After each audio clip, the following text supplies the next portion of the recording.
Halo, aku Anis Alfi, PSM Ahli Pertama CPNS tahun 2018. Sebelumnya, aku udah sharing referensi materi SKB PSM sesuai kisi-kisi dari Menpan RB.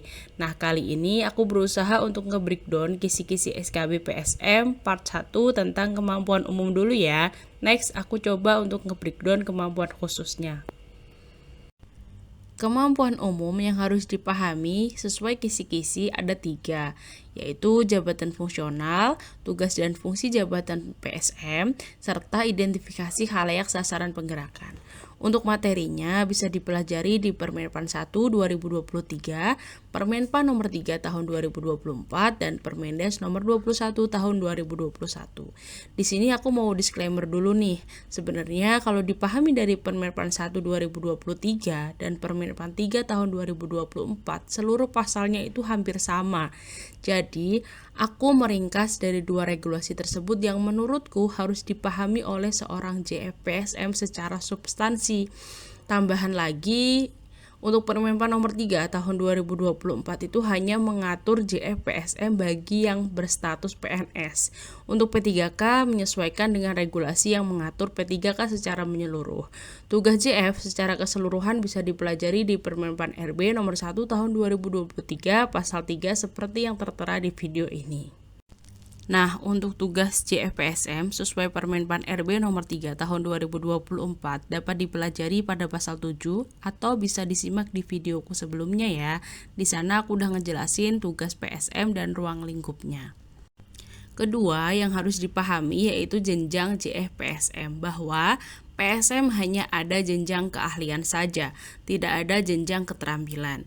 Jadi ada 4 jenjang PSM, yaitu PSM jenjang ahli utama, ahli madya, ahli muda, dan ahli pertama.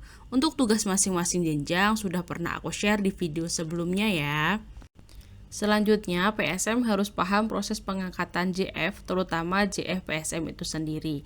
Pengangkatan jabatan fungsional sesuai Permenpan RB nomor 1 tahun 2023 dapat dilakukan melalui 4 cara, yaitu yang pertama, pengangkatan pertama seperti CPNS yang sekarang sedang berlangsung. Yang kedua, perpindahan dari jabatan lain, misal dari jabatan fungsional analis kebijakan ke jabatan fungsional PSM.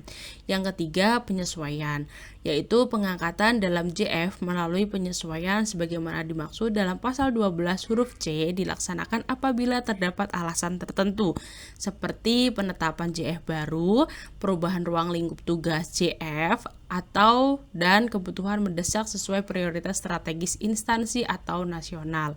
Yang keempat, promosi, di mana promosi ada 2 cara. Yang pertama, ke dalam atau dari JF, dan kenaikan jenjang, misal dari PSM pertama ke PSM muda, ini disebut juga pengangkatan JF melalui jalur promosi.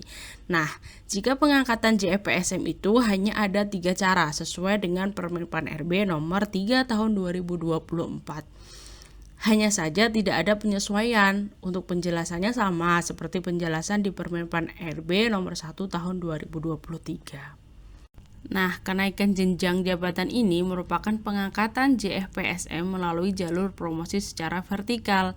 Ada syarat yang harus dipenuhi, antara lain angka kreditnya memenuhi angka kredit kumulatif setiap jenjangnya, mengikuti dan lulus uji kompetensi, dan memiliki predikat kinerja paling rendah baik dalam 1 tahun terakhir. Sesuai Permenpan RB nomor 3 tahun 2024, ketiga ketentuannya sama, namun ada penambahan syarat yaitu dengan mempertimbangkan lowongan kebutuhan jabatan untuk jenjang yang akan diduduki. Lowongan ini disebut kebutuhan formasi yang diatur lebih lanjut pada Permendes nomor 20 tahun 2020. Gak perlu dihafal atau dipahami bagaimana uraian Permendes nomor 20 tahun 2020, cukup diketahui aja. Selanjutnya, substansi yang harus diketahui yaitu terkait evaluasi kinerja jabatan fungsional yang dilaksanakan secara periodik atau tahunan yang ditetapkan melalui predikat kinerja dengan 5 kategori, yaitu kategori sangat baik, baik, cukup, kurang, atau sangat kurang. Substansi yang menurutku harus dipahami selanjutnya yaitu tentang standar kompetensi yang berkaitan dengan uji kompetensi, di mana ada 3 kompetensi yang harus dikuasai oleh PSM, yaitu kompetensi teknis, kompetensi manajerial, dan kompetensi sosial kultural. Kalau mau belajar lebih lanjut, bisa dipelajari di Permendes nomor 1 tahun 2020 tentang standar dan uji kompetensi jabatan fungsional penggerak swadaya masyarakat. Nah, kebutuhan PNS dalam hal ini PSM dihitung dan ditentukan berdasarkan indikator.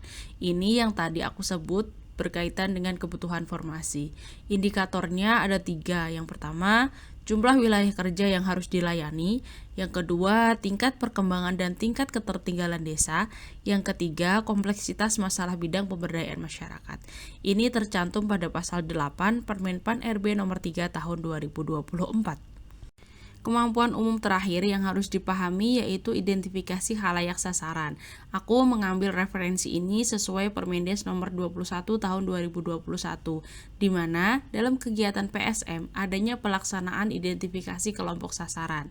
Kegiatan ini dilakukan untuk mengidentifikasi kelompok sasaran melalui pemetaan sosial dengan menggambarkan kerangka pemahaman masyarakat secara sistematik dan masalah sosial yang dihadapinya.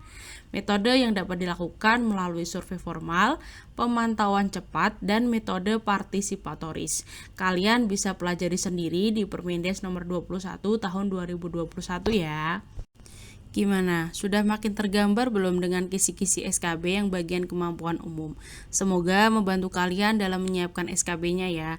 Tunggu part selanjutnya. Insya Allah aku akan bahas kemampuan khususnya sesuai kisi-kisi SKB. Jangan lupa subscribe YouTube aku dan aku open diskusi melalui Instagram atau TikTok. Thank you.